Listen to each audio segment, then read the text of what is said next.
Pakistan's opposition leader Imran Khan's house in Lahore remains surrounded by police. The 70-year-old veteran politician said earlier that police were preparing to detain him again. Khan was arrested last week in connection with a corruption case. On Thursday, Pakistan's Supreme Court ruled that arrest was illegal. Well, joining us now from Lahore is Imran Khan, former Prime Minister of Pakistan. Mr. Khan, welcome to the programme. Could you give us, first of all, an update of your situation? Are you still anticipating arrest at this time? Well, my house is surrounded by the police. Basically, they've cut my house off from the main roads, and there was a police statement that there were 40 terrorists hiding in my house, so they were going to come and search for these terrorists. So I've invited everyone, the media and everyone, to come and look for these terrorists which are supposed to be hiding in my house. I believe it's just a pretext for them to again conduct a raid and pick me up. So you say that those people that they suggest are involved in the violence of last week are not at your property?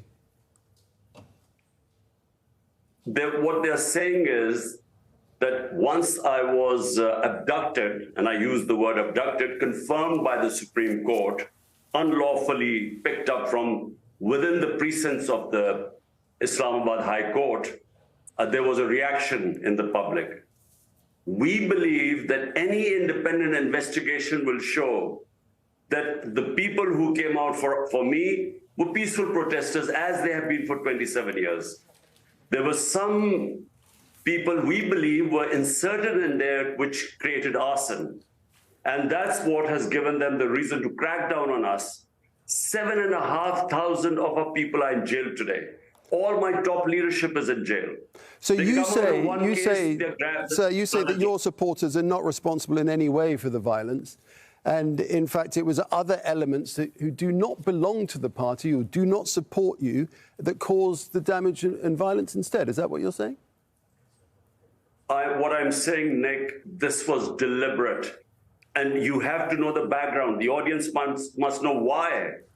The reason is that the rating of my political party is 70% today. 70% compared to all the other parties, which are 13, 10% and so on. And so this is the election year. And all the parties plus the establishment wants me to be removed from the electoral field. And to do that, there have been 150 cases already on me. They've been trying to put me in prison before. Yeah, I understand what you're saying. I understand what you're saying, but I just want to get to the bottom of this, the fact that, you know, hundreds of police officers were injured and officials were seriously injured, and you're seriously suggesting that they were injured by their own side. No, what I'm saying is that for 27 years we have been holding protests over, like any political party does. When I was shot and I named one of the military intelligence officers one of the three suspects, why were there no burning and arson or anything? There were protests, but there were peaceful protests, but there was nothing like what happened now. What happened right now was that this was a deliberate, the arson I'm talking about, the arson was committed deliberately. 25 people died in this. 700 people got bullet wounds, all of our supporters. And if there's any independent inquiry, you will find that there were peaceful protesters. And the arson was done. Already the evidence is coming out. In social media days, you can't hide it. All right, well, let's see, out evidence as and when and if there's an investigation, we'll see what the reality was. But do you not feel that by calling your supporters out to protest, you are effectively inciting violence? Look, Nick, I mean, which democracy does not allow people to protest peacefully when they think they've been wronged? Name me a democracy. When I'm picked up unlawfully, I was on bail, they could not pick me up. They grabbed me, not just grabbed me, but they beat up people. People got injured. They took me like an ordinary terrorist.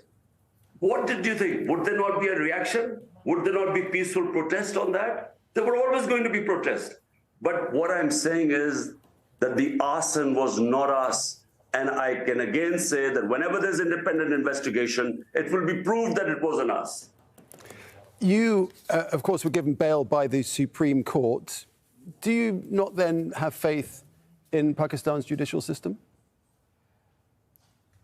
The only thing that is holding together Pakistan's democracy is our judicial system.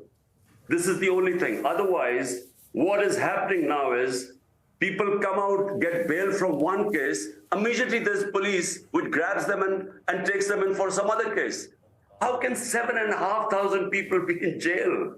How can all the top leadership be in jail? At least they must prove there must be some evidence that they were involved in some wrongdoing. All my people have always been told to protest peacefully. And I have all the statements.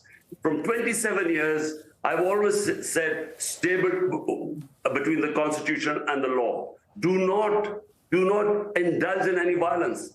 And our party is known for that. So how come suddenly they started burning down buildings? We have evidence that there were people planted inside who did that. Where is the nation going to find resolution here? Two sides are so polarized, the country is divided. Where is resolution coming from? Look, Nick, there is only one solution.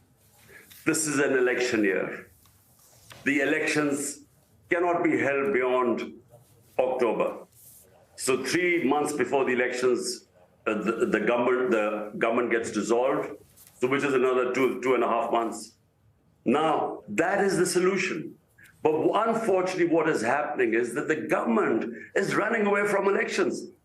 There were supposed to be provincial assembly elections in 70% of Pakistan, according to the constitution, ruled by the Supreme Court. The government refused. So they've already violated the constitution because they're scared of losing the elections. Who, finally, Imran Khan, are you blaming? Is it the government or the army, the military?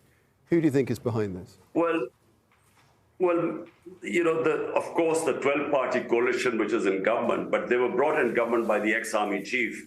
So the military means one man, army chief, because it's not a democratic institution. So basically what he decides goes.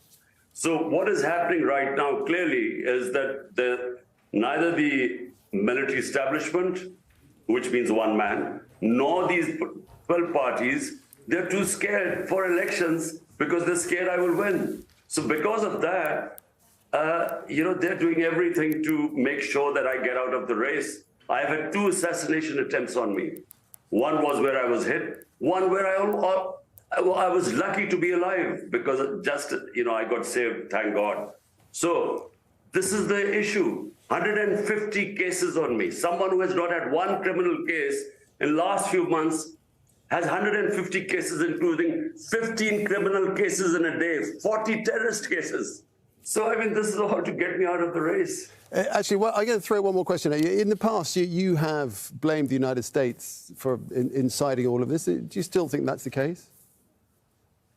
Well, what we now subsequently discovered, well, let me give you the background. Our ambassador, Pakistan ambassador, when I was the prime minister in Washington, he had a meeting with a US official meeting, and the cipher, the secret message which came to me was that the US official said that unless you remove Imran Khan as your prime minister, there'll be consequences for Pakistan. But later on, we discovered that it didn't originate from there. Our ex-army chief had fed the Americans against me and called me anti-American. All this came out later on. So it was initiated from here. The Americans were told how I was anti-American, and then came the cipher. All right, we'll leave it there. Imran Khan, former Prime Minister of Pakistan, thank you. Thank you.